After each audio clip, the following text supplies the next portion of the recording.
The restaurant's private dining room glowed with warm lighting and expensive decorations. Crystal chandeliers hung from the ceiling, casting elegant shadows across white tablecloths. I stood in the doorway, watching my family gather around the long table set for 25 guests. Dad's 60th birthday celebration was clearly well planned, though nobody had mentioned it to me. I'd only discovered it by accident when my sister posted photos on social media that morning showing the setup in progress.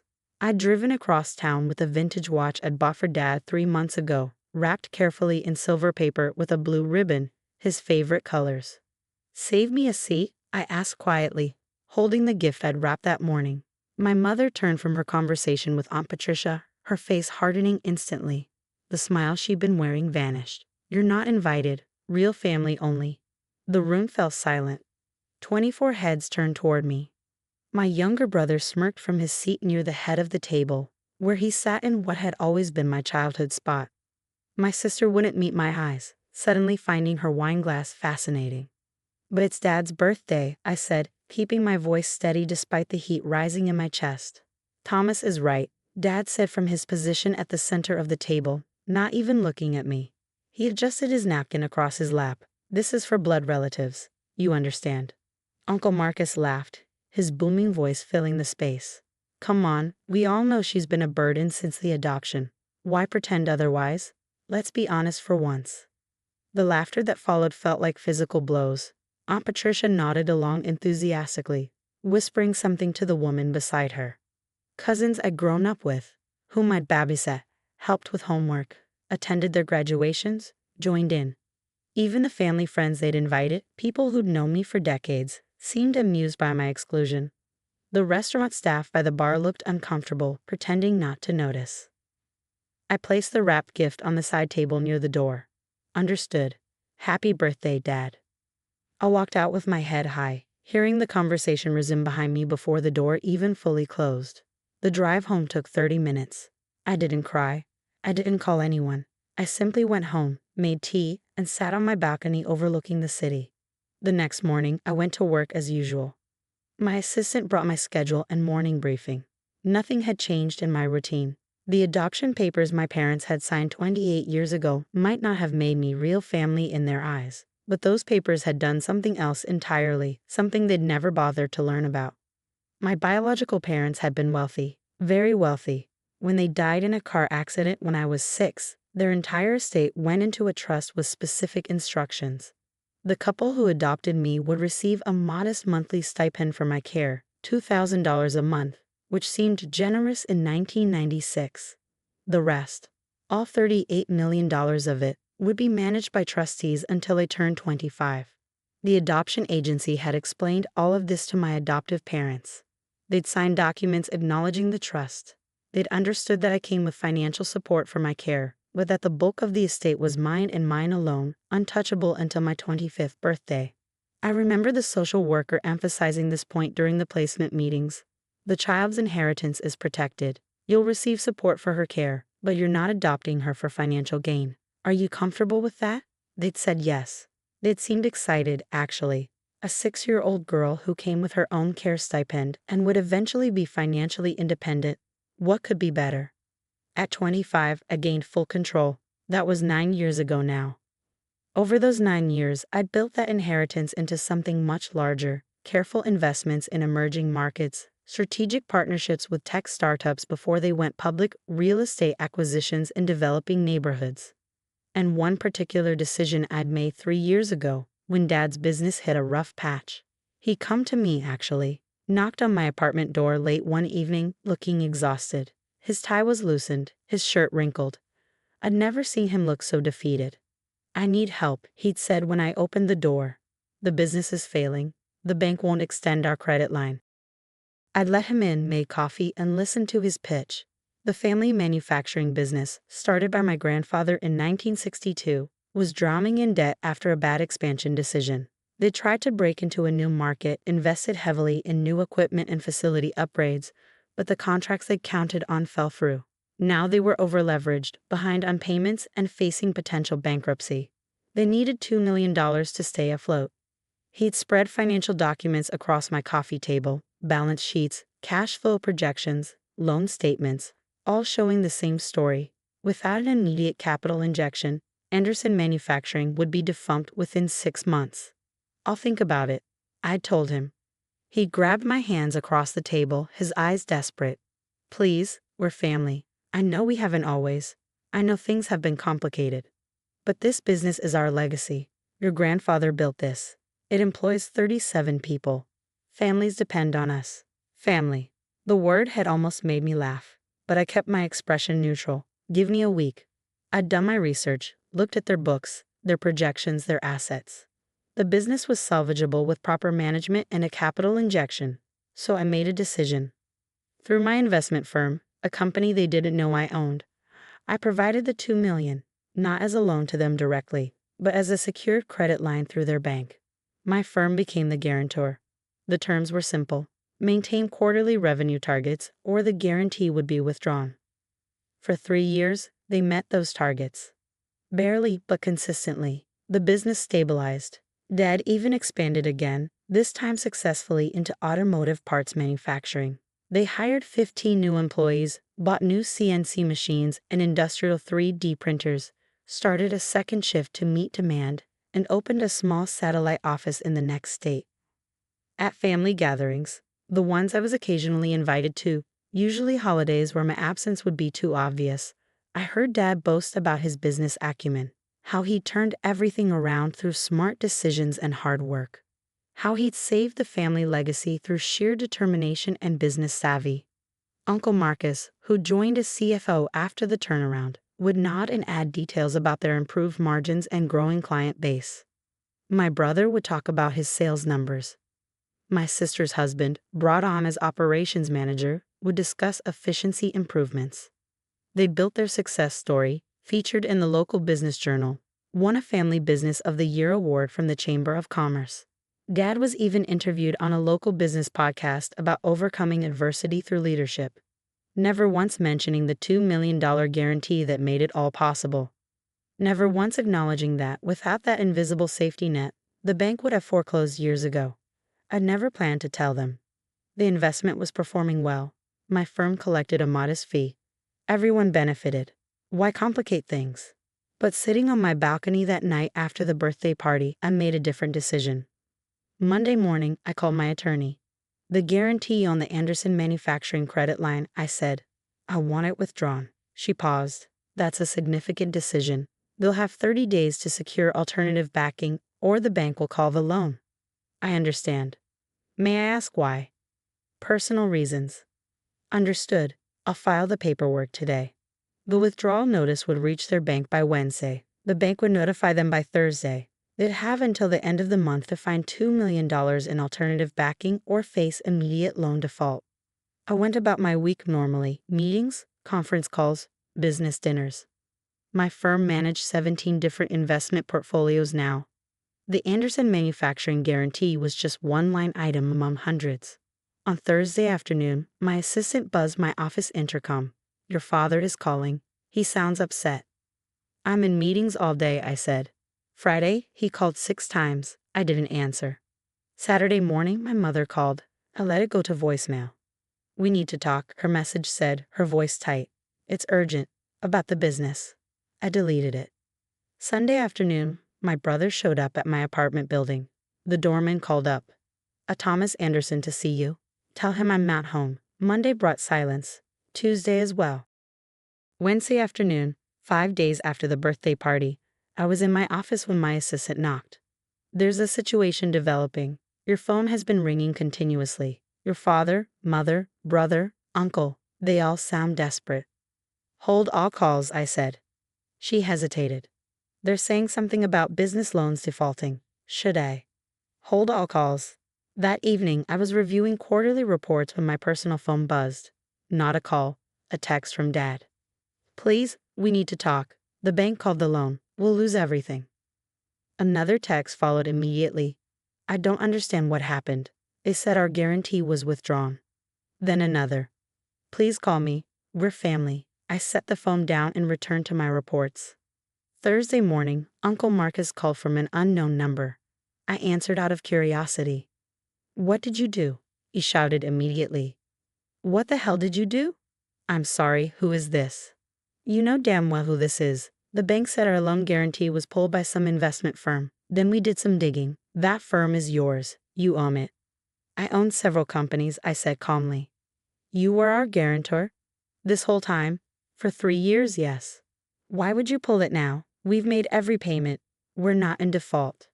The guarantee was voluntary. I chose to withdraw it. But why? Personal reasons. Personal reasons. We'll lose the business. 40 employees will lose their jobs. We'll lose the building, the equipment, everything. You have until the end of the month to secure alternative backing, I said. That's standard practice. Where are we supposed to find $2 million in 2 weeks? That's not my concern. You can't do this. We're family. The word hung in the air between us. Family. Real family only, I said quietly. Those were the exact words used. I'm just respecting those boundaries. That was just. We didn't mean. Uncle Marcus, I need to go. I have meetings. I hung up. The calls intensified. Dad left voicemails ranging from apologetic to angry to desperate. Mom sent text messages. My sister reached out through social media. I responded to none of them. Friday afternoon, my attorney called. The Andersons have hired legal counsel. They're threatening to sue for breach of contract. On what grounds? They're claiming the guarantee withdrawal was retaliatory and violated implied covenants of good faith. We had a contract with the bank, not with them. The contract explicitly states the guarantee can be withdrawn at any time, for any reason, with 30 days' notice. Send them a copy of the relevant clauses. Already done. Their attorney backed down within an hour. Anything else? They're asking if you'd reconsider. They've offered to pay higher fees for the guarantee. No. They've also offered a personal apology and family reconciliation. I laughed, actually laughed. No. Understood. That weekend, I heard through business contacts that Dad had approached every bank in the city. Nobody would touch them. A manufacturing business in a declining industry, over-leveraged with no assets beyond their mortgage building and aging equipment. Without a guarantee from someone with significant capital, they were unfinanceable. Monday morning, exactly 1 week after the calls began, my assistant informed me that the entire family was in the building lobby. All of them. Dad, Mom, Uncle Marcus, my brother, my sister, even Aunt Patricia. They're asking to come up. They say they'll wait as long as necessary. I considered this. Tell security to inform them they're trespassing. If they're not gone in 10 minutes, call the police. Are you sure? Completely sure. She left and returned 5 minutes later.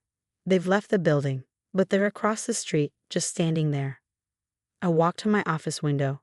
16 floors down, I could see them clustered on the sidewalk opposite, watching the building entrance. They stayed for 3 hours before leaving. That evening, Dad sent one final text. Please, I'm begging you. Tell me what I need to do to fix this. Tell me how to make this right. It typed out a response, then deleted it. Typed another, deleted that too. Finally, I wrote, there's nothing to fix. You made your position clear. I'm simply a non-family member managing my business investments. Nothing personal. His response came immediately. It was a mistake. We were wrong. You're our daughter, your family. Real family only, I wrote back. Your words. I'm just honoring your boundaries. We'll lose everything. You have 2 weeks to find alternative financing. I suggest you use them wisely. I blocked all their numbers after that. The end of the month arrived. According to my attorney's report, they'd failed to secure backing. The bank called the loan. Anderson Manufacturing declared bankruptcy on the 1st of the following month. The business was liquidated. The building sold at auction. The equipment went for pennies on the dollar. 43 employees were laid off. Dad's retirement savings, which he'd used as collateral for additional business loans, were seized. My parents' house went into foreclosure. Uncle Marcus filed for personal bankruptcy. I learned all this through business reports, not from them. They'd stopped trying to contact me. 6 weeks after Dad's birthday party, I received a letter, physical mail, delivered to my office. The envelope had Dad's return address. Inside was a single piece of paper with 4 words in his handwriting. You destroyed our family.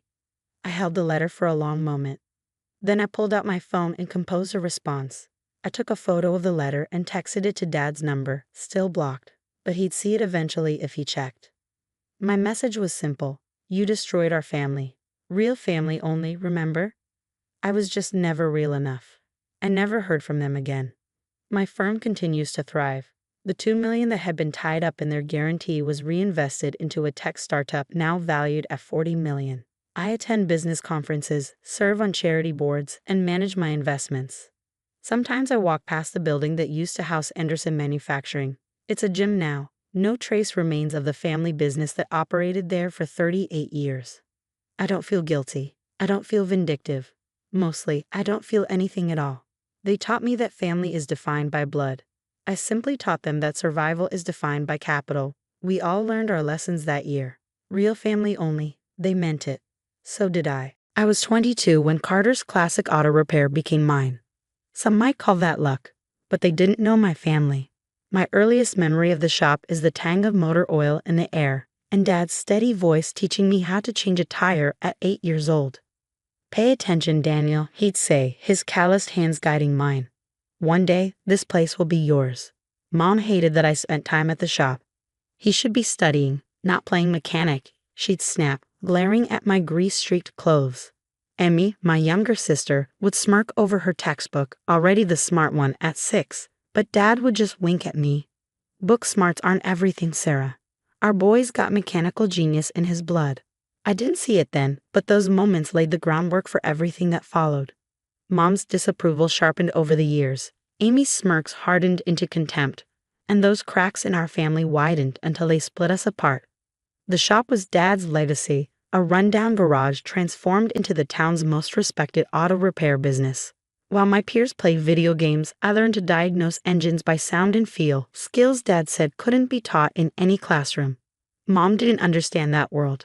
As a polished real estate agent, she lived for pristine appearances and pushed me to fit into her mold of success.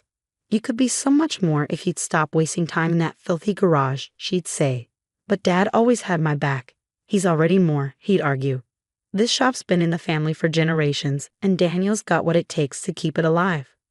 The tug-of-war escalated as I got older, culminating in my senior year of high school.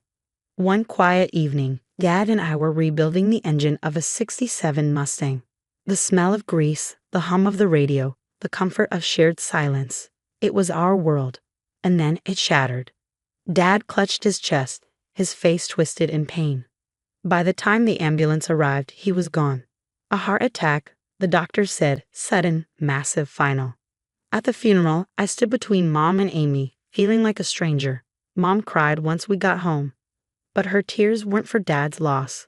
They were for the uncertainty ahead. "What will we do without the shop?" she sobbed. I stepped in, determined to honor Dad's dream, but Mom had other plans. "We should sell it," she declared. "The property's worth more than the business." "No," I said firmly. "Dad wanted me to take over. It stays in the family." Amy laughed.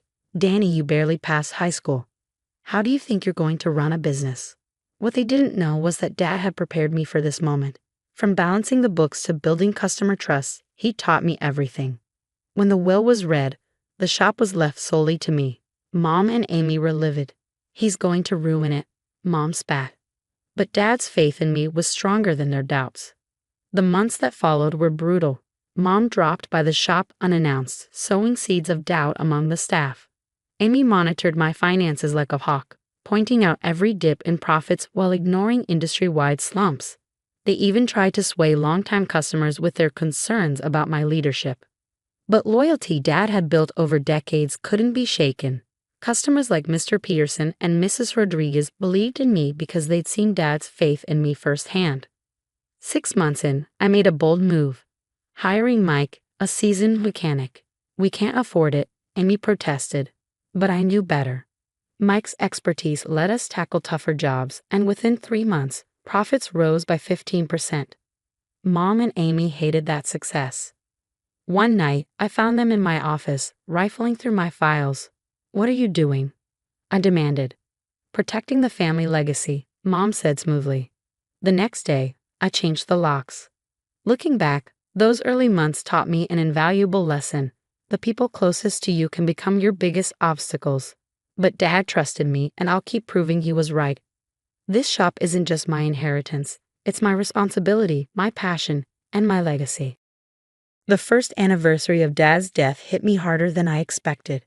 Late one evening, after closing up, I found myself at his desk, staring at the old family photo he kept there. It was from his surprise 50th birthday party. Everyone smiling, back when life seemed simpler. I clutched the frame like it could anchor me, lost in memories, when Mike, my lead mechanic, appeared in the doorway. "Your old man would be proud, kid," he said, his voice steady. "Shop's doing better than ever." Mike wasn't wrong.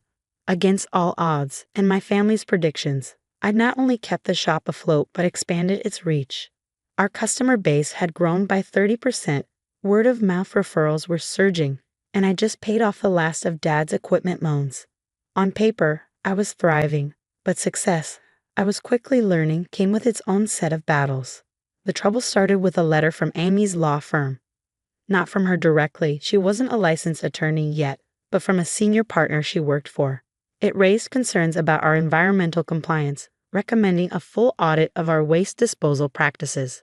I saw through it immediately. A month earlier, I'd refused to share the shop's financial records with Amy under the guise of her school project. This was payback. The audit disrupted operations for 3 days and drained thousands in consulting fees. But we passed without issue. Dad had always been meticulous about regulations, and I'd maintained his high standards.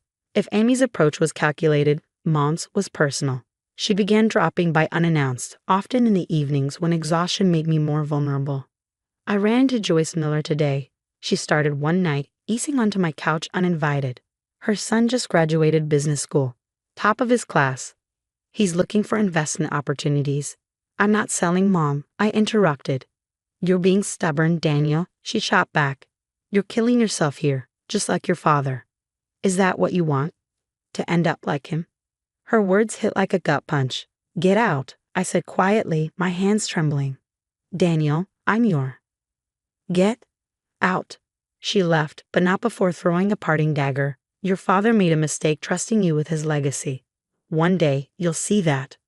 The next morning, I discovered a slew of scathing online reviews accusing the shop of incompetence and dishonesty. The wording was eerily consistent, and while the IP addresses were masked, the culprit was clear. It took weeks to have the fake reviews removed, but the ordeal had an unexpected silver lining. Loyal customers rallied around us, posting glowing testimonials and sharing stories of Dad. One even brought homemade cookies for the staff. That's when I realized Dad's shop wasn't just a business. It was a cornerstone of the community. It wasn't just his legacy, it was ours. But Amy wasn't done. She escalated her campaign, gathering data she likely thought was her trump card. It all came to a head at Mom's birthday dinner. I almost skipped it, but Mike convinced me. "Family's family," he'd said, "even when they're a pain in the ass." The evening started pleasantly enough. Amy was all smiles, playing the perfect hostess. Then, just as dessert was served, she struck. "We need to talk about the shop," she announced, pulling out a folder thicker than a phone book. "I've been doing some analysis, and there are serious concerns." She launched into a presentation of charts and projections, painting a grim picture of mismanagement and financial instability. Her solution? Sell the shop while it still had value. Uncle Jack, Dad's older brother, cut her off. "Enough," he said, his voice cutting through the tension. "Your father trusted Daniel because he knew what he was doing, something you and your mother refused to acknowledge." Amy bristled. "The numbers mean nothing if you don't understand the industry," Jack shot back. "I've been in this business for 40 years. Daniel's not just keeping the shop alive, he's making it better. Your father would be proud." Mom stood abruptly, her face tight with anger. "Jack, you don't understand." "I understand plenty," he replied. "You've spent your whole life underestimating that boy, but Robert knew his worth. It's about time you did too." The dinner ended in icy silence. As the guests left, Uncle Jack pulled me aside. "Your dad asked me to keep an eye on you," he said, his voice softer now. "He knew this wouldn't be easy, but he also knew you could handle it. Don't let them shake you, kid. You're doing good."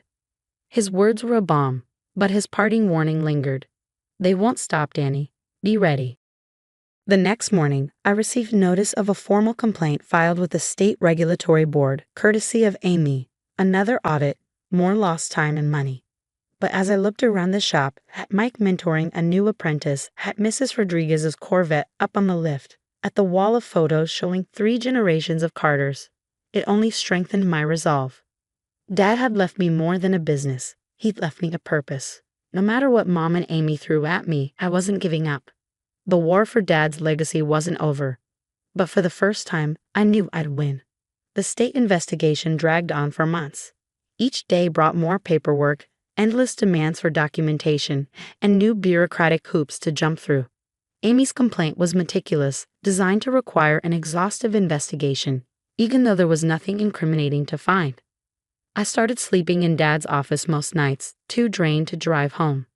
Late one evening, while rummaging through a box of records, I found something unexpected in the bottom drawer, a weathered leather journal, worn smooth from years of use. It was Dad's. Most of the entries detailed shop business, notes about repairs, customers, and ideas for improvements. But one entry, dated just 2 weeks before he passed, stopped me cold. Sarah and Amy still don't see it. They remember Daniel as the kid who struggled in school, the son who didn't follow their expectations. But they don't see his gift, not just for cars, but for people. Today, I watched him reassure Mr. Peterson, explaining the repairs with care and respect. That's not something you learn in school. That's heart. And that's exactly what this shop needs. My hands shook as I read his words. Even then, he'd understood the battle I face and had believed in me. The next morning, Mike arrived early, looking uneasy. "Danny, we need to talk," he began. Apparently, Amy had approached him the night before with an offer, a lucrative job at a new shop she and Mom were planning to open across town. They already had investors and permits lined up. All they needed was a skilled mechanic to lend credibility, and Mike to bring our customer list. "She said they'd double my salary," Mike admitted, avoiding my gaze. My chest tightened. "And what did you say?" Mike finally met my eyes, his expression incredulous. "Are you kidding?" I told her to shove it. "Your dad gave me a chance when no one else would. I'm not turning my back on that, or on you." Relief washed over me, followed quickly by anger. Mom and Amy weren't just trying to compete, they were trying to dismantle everything Dad had built. I called Uncle Jack. "Not surprised," he said grimly after I explained. "Your mother's been making calls, drumming up interest with Dad's old associates. Time to put an end to this, Danny." The turning point came when Joyce Miller, a family acquaintance, showed up at the shop. She looked uneasy but resolute. "You need to see this," she said, pulling out her phone. The screen displayed a string of text messages from Mom, outlining their entire scheme. Mom had promised investors inflated profits, claiming she had insider knowledge of our operations. She'd assured them that once their shop opened, ours would collapse. "This isn't right," Joyce said firmly. "Your dad was a good man, and so are you. People deserve to know the truth." Armed with Joyce's evidence, along with documentation of other manipulations, Uncle Jack helped me draft a cease and desist letter. But before we could act, Amy called an emergency family meeting. Mom and Amy arrived in full force, dressed sharply, carrying a polished buyout offer. "We're giving you a chance, Daniel," Amy said, sliding the document across the table. "It's generous, more than the shop's worth. You can start over, maybe go back to school. It's what Dad would have wanted." The room went silent, everyone watching for my response. I took a deep breath, then pulled out my own folder. "Actually," I said, my voice steady, "I have something to share." Piece by piece, I laid out the evidence, the fake reviews, the attempted employee poaching, the exaggerated promises to investors, and Joyce's messages. Then I pulled out Dad's journal and turned to the final entry. "Dad knew what he wanted," I said, meeting Mom's gaze. "He wrote it down." I read aloud the words he penned about me, his confidence in my abilities, his faith in my heart. Mom's face paled.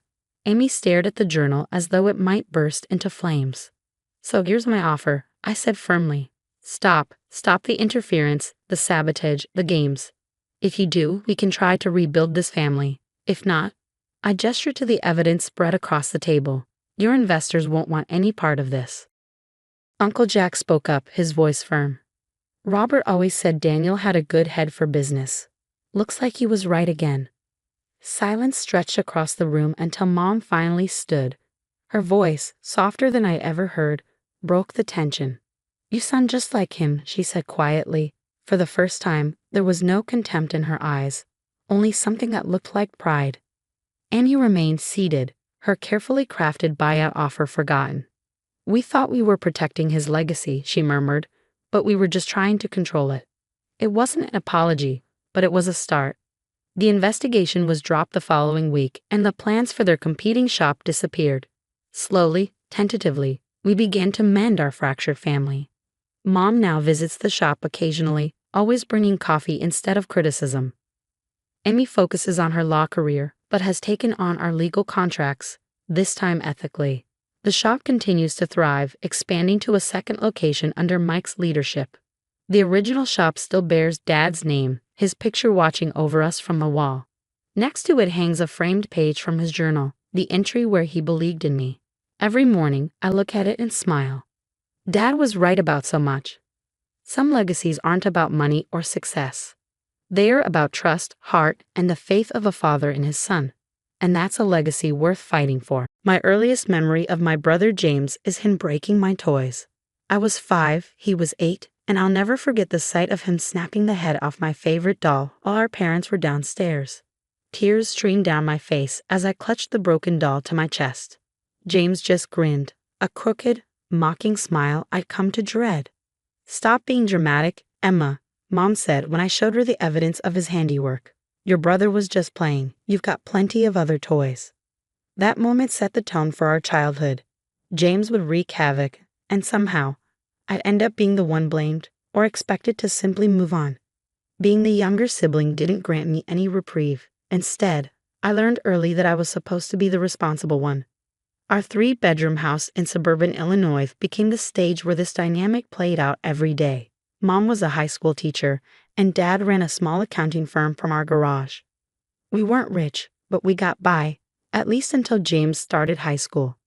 That's when the sacrifices began. One evening, when I was 13, Mom called me into the kitchen. She was sitting at our scared oak table, the one with knife marks from where James had carved his initials years ago. Dad was beside her, his glasses perched on his nose, shuffling papers with hands that trembled slightly. "Your brother's been accepted into Riverside Prep," Mom said, her face glowing with pride. Riverside was the most prestigious private school in the area, with state-of-the-art facilities and a reputation for sending students to top universities. I forced a nod, the familiar knot of resentment already tightening in my stomach. James had barely scraped by in public school, yet somehow, he always landed on top. "The thing is," Dad added, clearing his throat, "the tuition is substantial. We'll have to make some adjustments." Those adjustments turned out to be sacrifices on my end. My ballet lessons were canceled. The summer camp I'd been promised, no longer in the budget. Even the college fund my grandparents had started for me was temporarily borrowed to pay for James' education. "It's just until your father's business picks up," Mom assured me. "James needs this opportunity. You understand, don't you, sweetheart?" Of course I understood. I always did. James's needs came first, always. High school became my escape. While James floundered at Riverside, I threw myself into academics and extracurriculars at the local public school. I earned perfect grades, joined every club that could boost my college applications, and worked part-time at the library. Every penny I earned went into a secret savings account, my quiet rebellion against the family's everything for James policy. By the time James failed to get into any decent colleges, despite Riverside's sterling reputation, I'd been accepted to several top universities, complete with scholarships. "We're so proud of you," Dad said, though his eyes lingered on James's closed bedroom door. "But maybe it would be more practical to stay close to home. The state university is excellent." I knew what he really meant. Staying closer to home would cost less, leaving more resources for James to figure things out. But I had other plans. The night after my graduation, I sat my parents down at the oak table where so many family decisions had been made. "I'm going to Stanford," I announced. "I have a partial scholarship and enough savings to cover the rest. I won't be asking for help."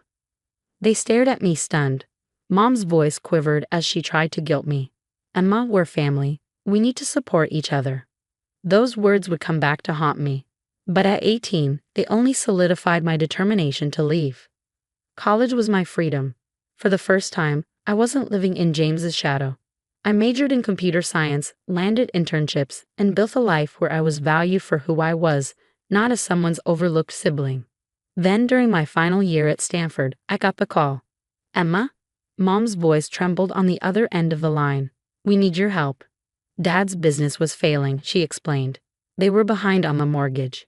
James, still living at home and cycling through jobs, couldn't contribute. "We just need a little support until we get back on our feet," she pleaded. "You're doing so well. Could you spare something for your family?" I should have said no. Every fiber of my being wanted to refuse. But beneath the layers of resentment, they were still my parents, and part of me still craved their approval. "How much do you need?" I asked, the words bitter on my tongue. That was 4 years ago. Now, at 26, I'm a senior software engineer in Silicon Valley. Every month, I transfer $3,000 to my parents' account. Money I believed went toward their mortgage and bills. Or at least, that's what I thought. It wasn't until I was scrolling through social media one night that I stumbled upon the truth. It was an Instagram post that shattered everything. "Living my best life? Hashtagless #vacation." Read James's caption beneath a photo of him reclining on a pristine beach in Cancun, a vibrant cocktail in hand, designer sunglasses perched smugly on his face. For a moment, I stared at the screen, stunned. Maybe he'd won some sort of contest. Maybe, miraculously, he'd found a job that paid well. Then I glanced at the date, just 3 days after Mom had called me in tears, begging for money to cover the utilities. My stomach churned. I scrolled further through his profile, the truth unraveling with each post. James at luxury restaurants, wearing brand new designer clothes, flashing the latest iPhone. Post after post, all timestamped during the same periods when my parents had pleaded with me for emergency funds. 4 years. 4 years of working hard, sacrificing, and sending thousands of dollars every month to keep my parents afloat. How much of that money had gone to support this? My hands trembled as I dialed Mom's number. "Oh, Emma, sweetheart," she answered, her tone unnervingly cheerful. "I was just about to call you. Your father and I were wondering if you could possibly—" "Is James in Cancun?" I interrupted, my voice cold. The silence was deafening. "Emma, honey, let me explain." "Explain what, Mom?" My voice cracked as fury surged. "Explain how you've been funneling my money into James's vacations while crying poverty to me." "It's not like that," she protested quickly. "James has been going through a rough time. He needs these breaks. They help with his anxiety." I let out a bitter laugh. "Anxiety? What about my anxiety, Mom? What about all the nights I've stayed awake worrying about you and Dad losing the house, scraping together everything I could to help you? All while James is sipping margaritas on the beach with money I earned." "Don't be selfish, Emma," she snapped. "He's your brother. Family helps family." There it was. The same line they used to manipulate me for years. "Put Dad on the phone," I demanded, my patience gone. He's not here right now." "Really?" "Because I can hear him in the background." My voice hardened. "Dad, I know you're there. Talk to me." A long pause, then a sigh. "Emma," Dad said wearily, "listen." "No, you listen." I cut in. "How much of my money has gone to James over the past 4 years?" More silence. "Tell me." "We've been giving him an allowance," Dad admitted, his voice barely above a whisper. $2,000 a month, just to help him get on his feet." The world tilted. $2,000 a month. For 4 years. Almost $100,000. Money I'd earned, money meant to keep a roof over their heads, handed to James so he could live his best life. Does he even know? I asked, my voice trembling with rage. Does James even know he's been living off my hard work? "We thought it would be better if he didn't," Dad mumbled. "It might hurt his pride." That was the final straw.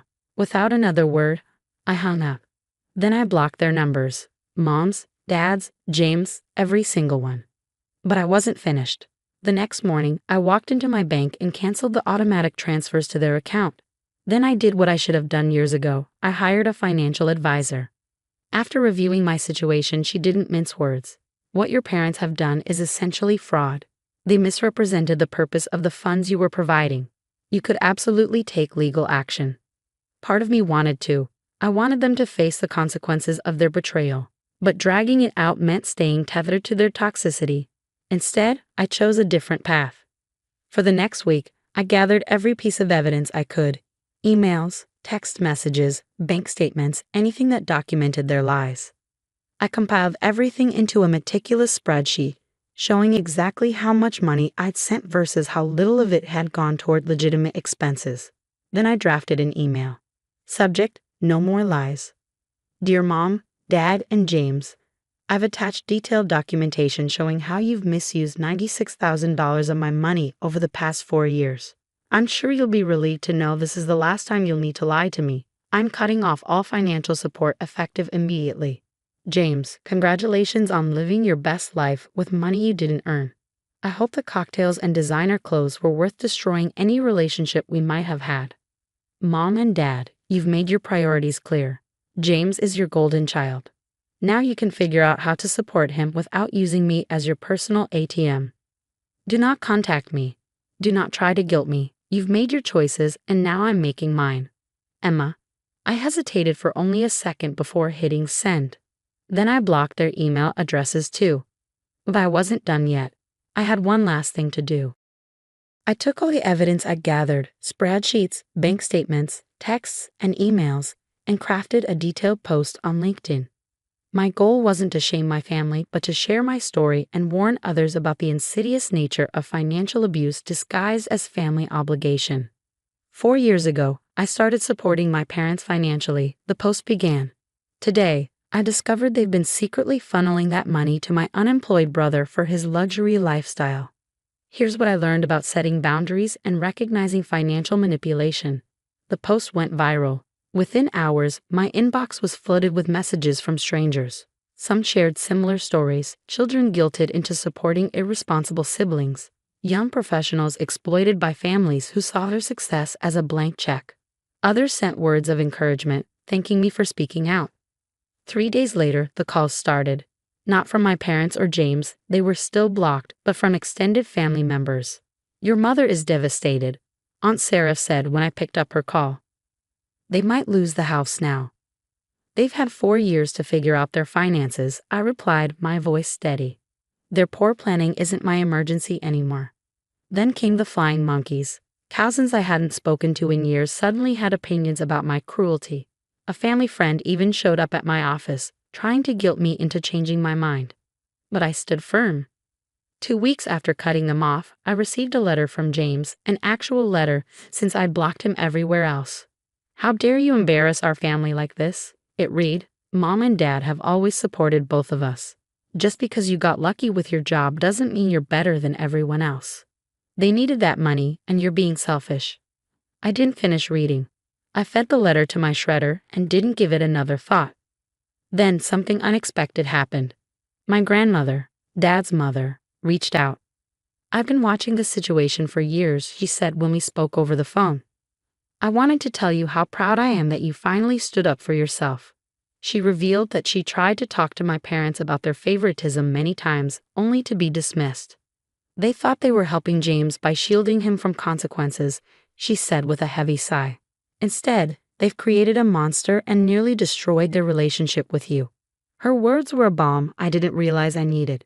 For the first time in weeks, I felt validated. 6 months have passed since then. The LinkedIn post opened doors I never imagined. It led to speaking opportunities at financial literacy workshops, where I share my story to help others recognize and escape financial abuse. I even started a support group for young professionals navigating family financial manipulation. Now my salary goes toward my future. I've bought my own home, built a solid retirement fund, and launched a small side business consulting on family financial dynamics. Last week, I received another letter, this time from Mom. Inside was a check for $5,000 and a note. A small start on paying you back. We're sorry. I sent the check back with a short reply. Keep it. Consider it the price I paid to learn who you really are. Yesterday, I came across a new Instagram post from James. He was sitting at a local diner, wearing faded clothes, griping about the difficulties of job hunting. Mom and Dad had left comments full of encouragement, but it was clear they were no longer footing the bill for his lifestyle. Sometimes I miss the family I thought I had, but then I remind myself that family never truly existed. It was an illusion, one I maintained at the expense of my own well-being. When people ask me about my family now, I tell them about my chosen family, the friends who stood by me, my grandmother who spoke the truth, and the community I've built with others who faced similar struggles. I've learned that family isn't about blood or obligation. It's about mutual respect, honesty, and lifting each other up, not enabling destructive behaviors. As for my parents and James, I hear they're finally learning to live within their means. Sometimes the kindest thing you can do for someone is to let them face the consequences of their own choices. My story isn't about revenge. It's about freedom, breaking free from toxic patterns and reclaiming my life.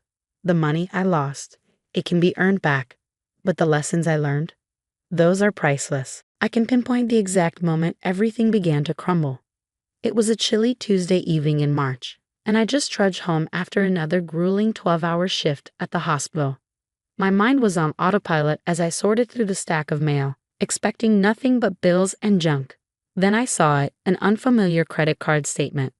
At first I thought it was a mistake, but as I skimmed through the pages, my stomach sank. $50,000 in charges to high-end boutiques and luxury stores I'd never even heard of. My name was printed boldly across the top, and below it my social security number. My hands trembled as I stared at the paper, disbelief coursing through me. Identity theft, I thought. That's all it could be. But I had no idea that this wasn't just about stolen money. This was the thread that would unravel a web of deceit stretching far deeper than I could have imagined, dragging my family down with it. To understand how I ended up here, you need to know where it all started. My name is Rachel Chin, and I've always been the other sister. Jessica, my older sister, was the golden child, the star who could do no wrong. While I spent weekends buried in textbooks, trying to keep my nursing school scholarship, Jessica breezed through life with an effortless charm and our parents' unshakable support. Designer clothes, posh apartments, and weekends in Paris, that was Jessica's world. My world? Part-time jobs, ramen dinners, and mounting student loans. Why can't you be more like Jessica? Mom would say with a sigh whenever I mentioned struggling with tuition. She's polished. She knows how to get ahead in life. Jessica's success culminated when she married Richard Thompson, the heir to a real estate empire. Their wedding was a spectacle, a $500,000 extravaganza splashed across the society pages. I stood at the edge of it all, wearing a bridesmaid dress I couldn't afford, eating food I couldn't pronounce, and thinking about the double shift waiting for me the next day. Dad's toast still rings in my ears. To Jessica, who's always known what she wants and never settles for less. You make us proud every day. I stayed silent, picking at my overpriced plate, knowing no one would notice if I disappeared. That was 7 years ago, before Jessica's perfect world collapsed. The phone call came late one night as I was finishing a shift in the ER. Her voice was unrecognizable, broken, and desperate. "Rachel, I need you," she sobbed. "Richard's leaving me. He's frozen all our accounts. I have nothing." I stood in the fluorescent-lit hallway, still wearing scrubs streaked with blood from a trauma case, listening to my sister plead. This was the same Jessica who had ignored my calls, missed my graduation, and never set foot in my modest 2-bedroom home. "Please," she whispered. "I know we drifted apart, but you're my sister."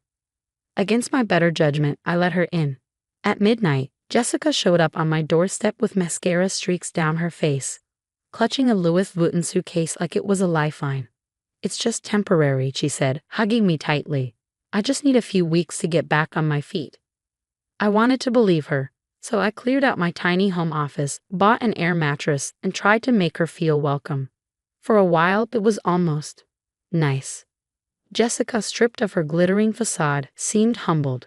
She cooked dinner, awkwardly, but she tried. She helped with chores, and we stayed up late talking like we hadn't in years.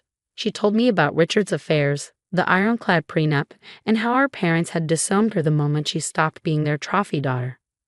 "You're the only person who's ever really cared about me, Rachel," she said one night, tears brimming in her eyes. I wanted so badly to believe her. For a few fleeting weeks, it felt like we were finally reconnecting. But then, little things started happening. My mail began to disappear. A bill here, a statement there. My laptop's position would be slightly off, its browser history wiped clean. I blamed it on my own exhaustion, on overworking myself. But then, money started vanishing from my account. When I confronted her, Jessica would break down. "I just needed essentials," she'd cry. "I was going to pay you back. I can't live like this, Rachel. I'm trying, but it's so hard." I'd relent, feeling guilty for making her grovel. After all, she'd lost everything. But then came that Tuesday evening in March. That credit card statement, and the realization that Jessica hadn't just lost her old life. She'd started building a new one at my expense. Looking back, the warning signs were everywhere. The secretive phone calls, the evasive answers about her job search, the lies I told myself to avoid seeing the truth. I didn't want to admit what I already knew. My sister had betrayed me, and this was just the beginning. The night I found that credit card statement, sleep was out of the question.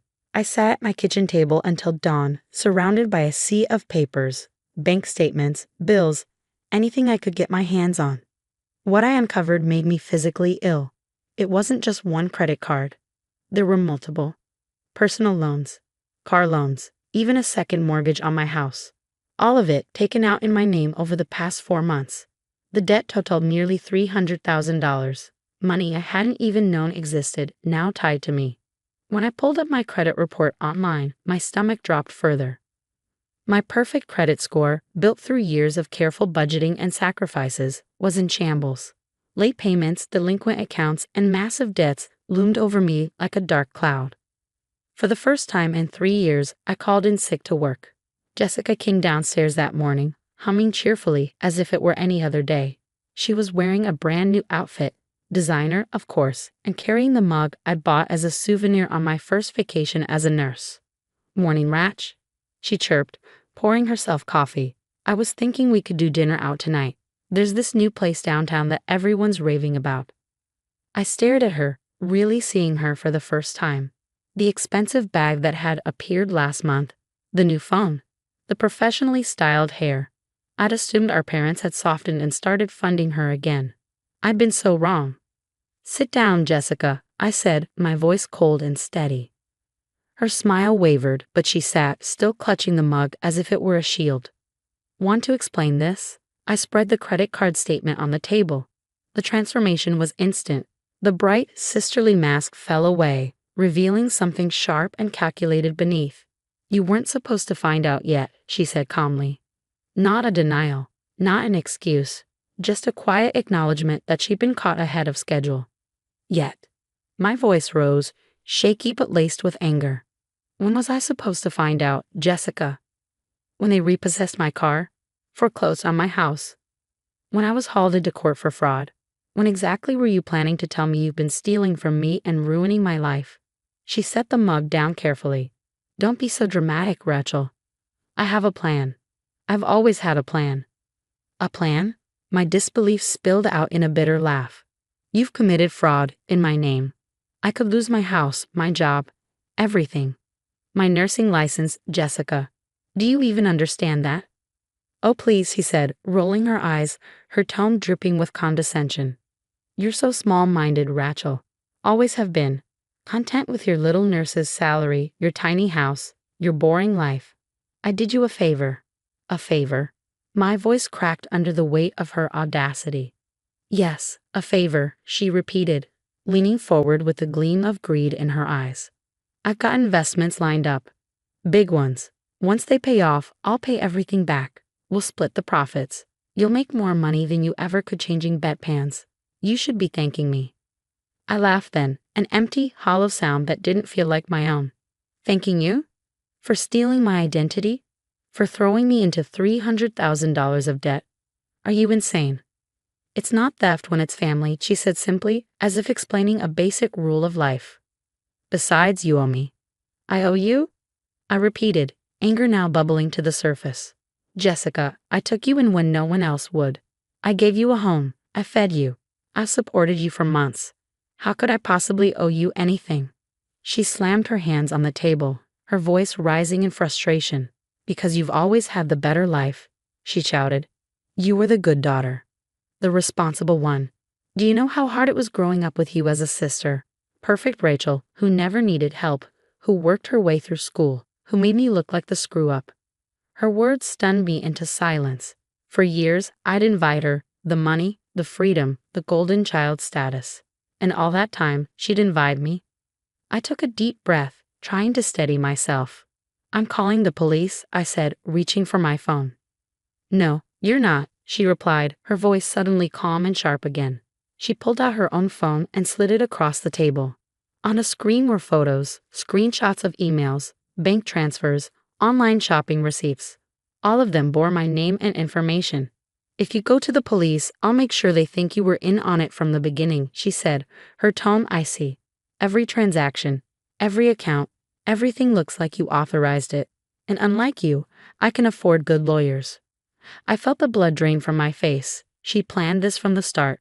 Moving in, playing the helpless sister, pretending to change, it was all part of her scheme. She stood, smoothing her designer clothes as if we just finished a polite conversation. "I'll pack my things," she said lightly. "But remember, Rachel, if you try to take me down, I'll make sure you go down with me. You'll lose your job, your house, your career. Who do you think they'll believe?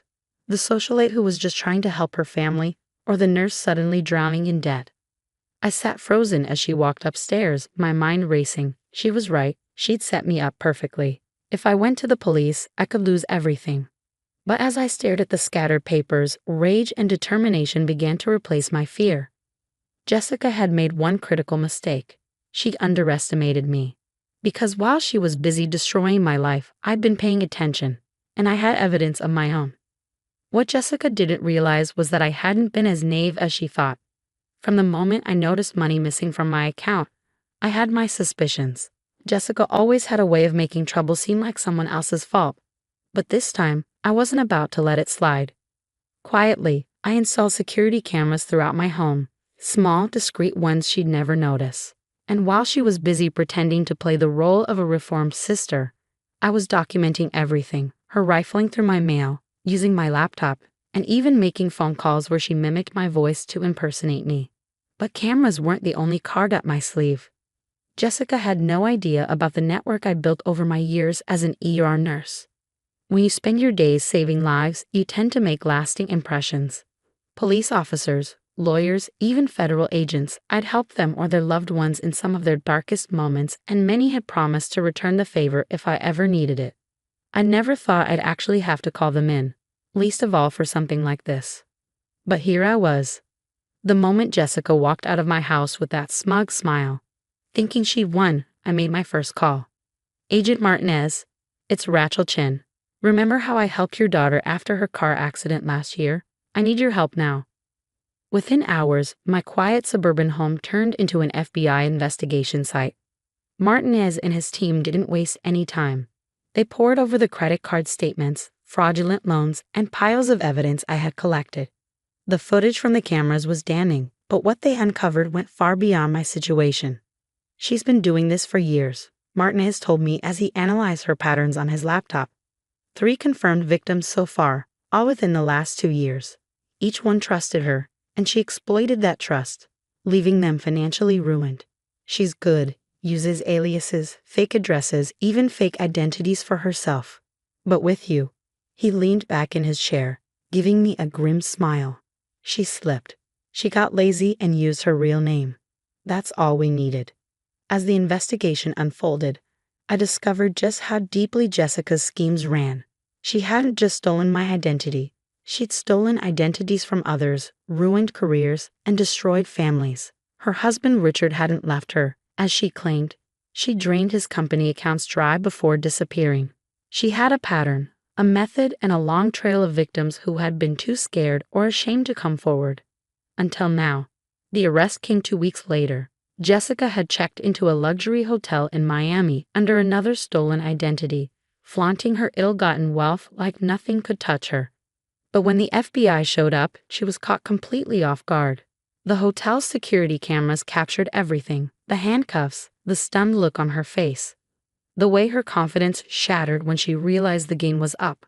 Our parents were less than thrilled when they heard about the arrest.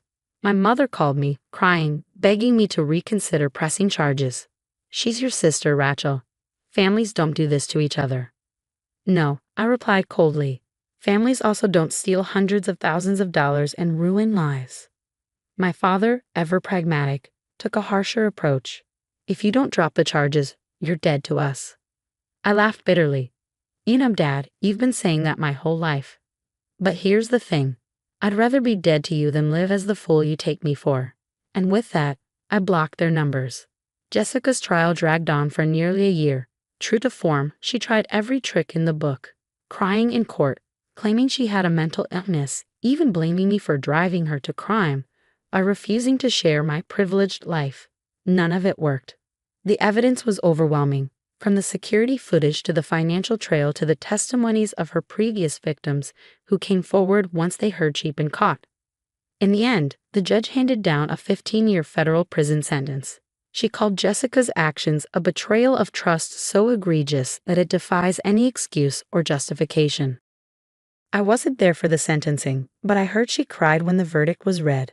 It didn't matter to me anymore. My closure didn't come from seeing her punished, it came from taking back my life. Richard, her ex-husband, reached out after the trial. He looked worn, a shadow of the man I remembered from their wedding. "I'm sorry, Rachel," he said. "I should have warned you. I didn't want to believe she could do it again. I thought maybe she'd change." "I did too," I said quietly, and that was the last time we spoke. Rebuilding my life wasn't easy. The FBI helped clear my credit, but I still had to rebuild my trust. In myself, in others, in the idea that not everyone was out to hurt me. Therapy helped. Moving helped. Starting over at a new hospital helped. Slowly, I learned to let go of the anger and shame. Jessica wrote me a letter once from prison, full of manipulative pleas for forgiveness and promises to change. I didn't even open it.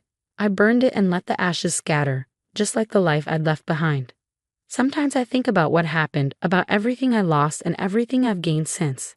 And every time, I come back to the same realization. Betrayal doesn't have to define you. It doesn't have to break you. You can choose to let it make you better. I did. And I'll never look back.